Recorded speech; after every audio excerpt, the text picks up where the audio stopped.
khususnya Desa Oyong. Jujur saya ini bukan bagian Kamtimas Desa Oyong.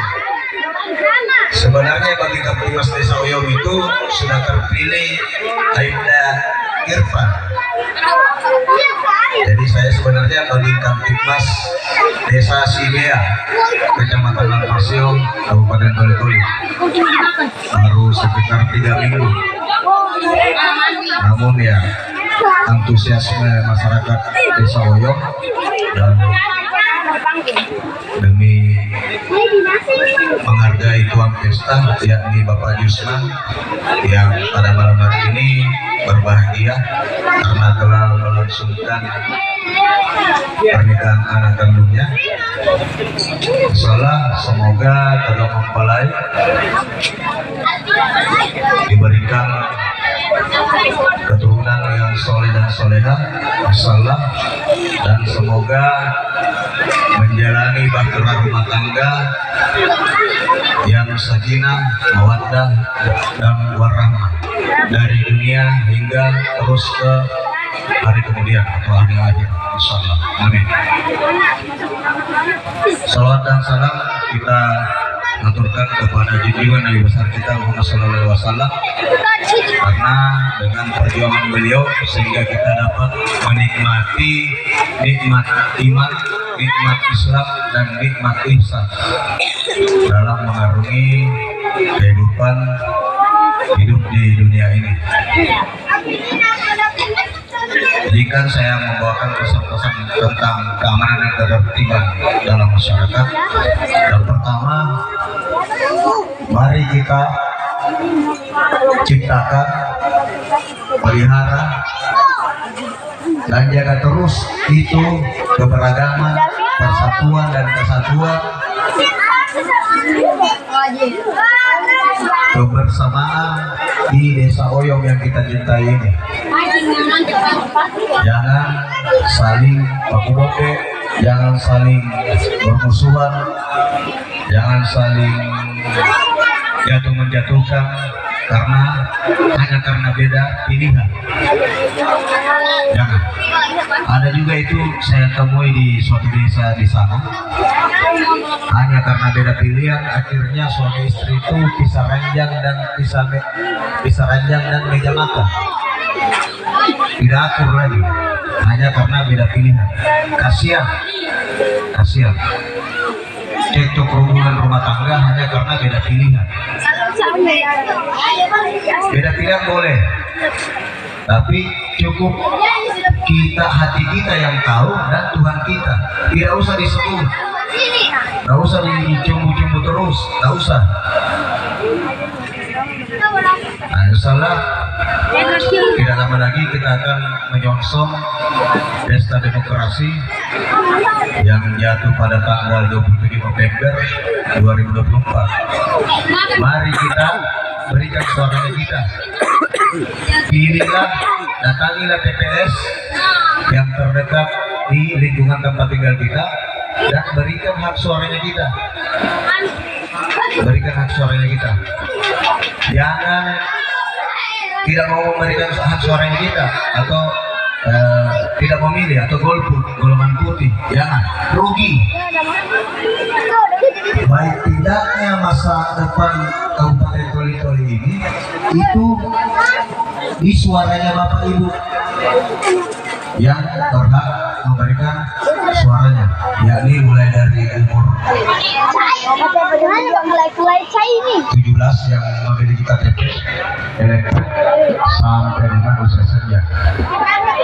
Jadi alangkah ruginya kalau kita sehat walafiat terus enggan atau tidak mau memberikan hak suaranya kita. Rugi kita 5 tahun ke depan. Pilihlah yang terbaik, yang terbaik. Tidak usah saling menghasut, tidak usah saling menghasut, tidak usah. Pilih suara nanti. Tentukan pilihannya Bapak Ibu. Tentukan. Kenapa? Karena dari pilihannya Bapak Ibu itu nanti yang akan menentukan nasib 5 tahun ke depannya Kabupaten Toli-Toli ini. Baik buruknya Kabupaten Toli-Toli ke depan itu di hatinya Bapak. yang Bapak tuangkan dalam hari pencoblosan nanti di bilik suara. Itu yang pertama, poin pertama. Poin kedua, sudah matikan kompor baru kemarin. Nah, sudah padamkan token listrik dan lain sebagainya, sumber api. Ayo, jangan pulang-pulang rumah Soraka dan tanah seperti di dada kita lalu waktu saya tugas di Polsek Bola. 5 kali saya dapati di sana itu rumah ditinggal pergi oleh pemiliknya sekitar 2-3 jam. Begitu pulang sudah rata dan tanah itu rumahnya. Dia kasihan, ada yang kerugiannya 70 juta, ada yang kerugiannya 100 juta, bahkan pokoknya variatif lah. Jadi telepon dulu keluarga, matikan dulu itu tungku kompor, kompor hot dan lain sebagainya, matikan dulu sumber api itu baru kemarin. Yang kedua, yang ketiga, mari kita tumbuhkan rasa peduli terhadap lingkungan tempat tinggal kita maupun lingkungan tempat kerjanya kita. Upayakan kalau tidak bisa membersihkan, setidaknya jangan mengotori lingkungan tempat kerjanya kita. Jangan dikotori, tapi kita telah terus kebersihan di lingkungannya kita. Mari kita saling gotong royong satu sama lain. Mari kita saling bantu membantu, bahu membantu, bahu membahu, saling bantu membantu dalam hal kebaikan.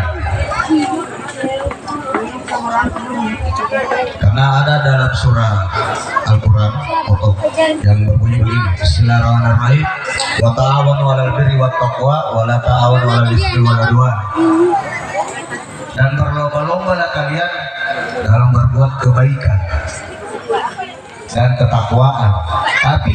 Tapi jangan berlomba-lomba dalam berbuat permusuhan dan keburukan.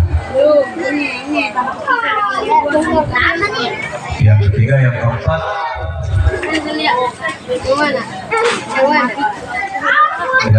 tetap jaga silaturahmi, jangan saling putus, jangan saling baku bombe, bermusuh-musuhan.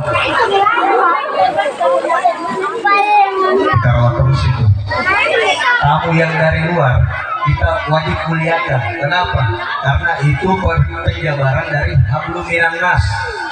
Hablum minan nas itu artinya memperbaiki hubungan kita kepada sesama manusia. Jadi kalau kita memuliakan tamu di desanya kita, insya Allah itu akan jadi cerminan nanti kalau kita berada di desanya mereka. Begitu.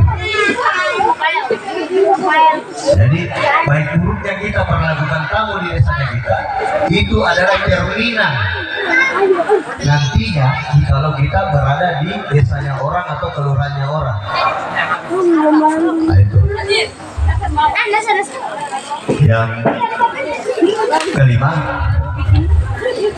tadi saya tangani kasus di Desa Lampasio. Kasus apa itu? Kasus penipuan. Baing wong berbagi rezeki dadakan. Bosku, itu nama akunnya di Facebook. Jadi kalau ada akun pribadi yang berbau-berbau baing wong, dia live streaming, terus menyuruh Anda transfer uang dan akan digandakan kalau Anda berapapun besarannya transferannya uang itu, taruhlah 1 juta, itu akan ditransferkan 10 kali lipat jadi 10 juta.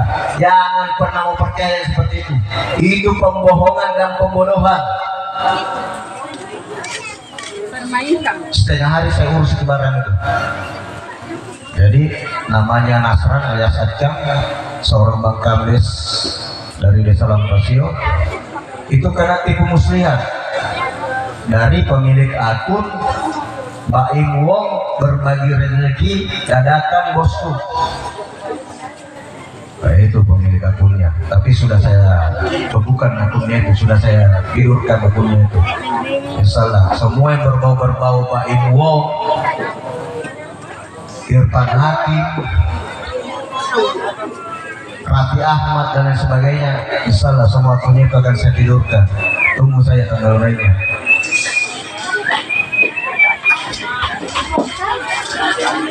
tadi kerugiannya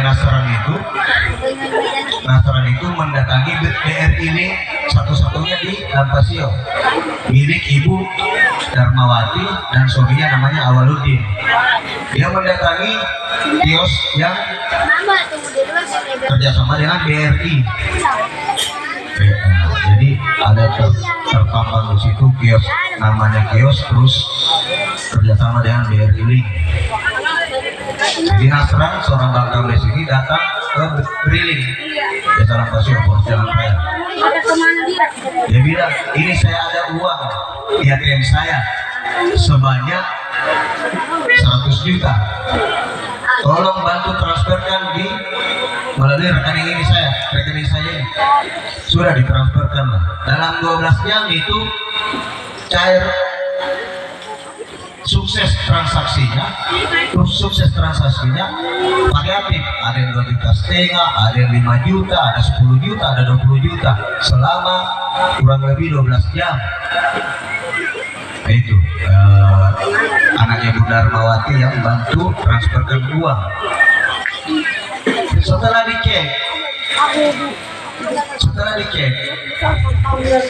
ternyata itu tidak betul, tidak benar. Itu adalah penipuan. Jadi Acang dan Ibu Darmawati itu merasa tertipu. Ibu Darmawati tertipu oleh Acang atau Nasran. Nasran lagi tertipu oleh pemilik akun Facebook. Nama akunnya itu berbagi berbagi rezeki dadakan bosku, itu nama akunnya. Jadi saya sudah share sama Pak Yusma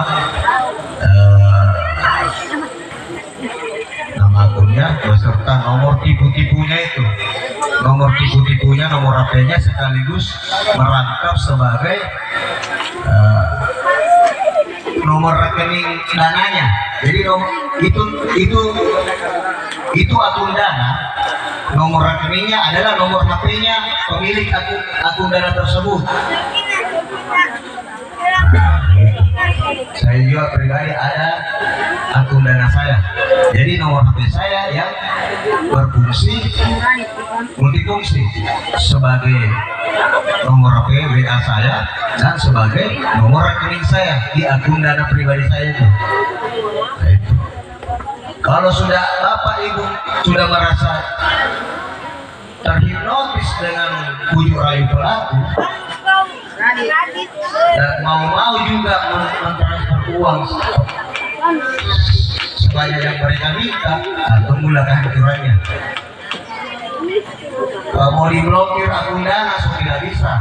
Kalau nomor rekening pemilik rekening di bank konvensional yang ada di Toli-Toli, kamu yang ada di Toli-Toli, bisa saja kita blokir. Tapi kalau dia akun dana, bagaimana cara memblokirnya? Polisi pun tidak bisa memblokir. Jadi itu pesan saya. Mohon diwaspadai segala macam akun tipu-tipu di media sosial. Jangan mudah percaya bujuk rayu. Kalau kita akan transfer uang 1 juta bisa jadi 10 juta, 10 juta, itu omong kosong, bohong itu. Jangan pernah mau dipercaya. Oke, paham? Paham? Ini saya buka pola pikirnya Bapak Ibu sekalian yang saya cintai, supaya tidak mudah tertipu dan tidak mudah dibohongi, baik di dunia nyata maupun di dunia maya. Jadi lebih dan kurangnya mau dimaafkan. Wabillahi taufiq wal hidayah. Assalamualaikum warahmatullahi wabarakatuh.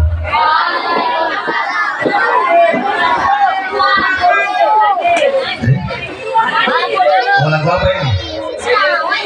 Dangdut.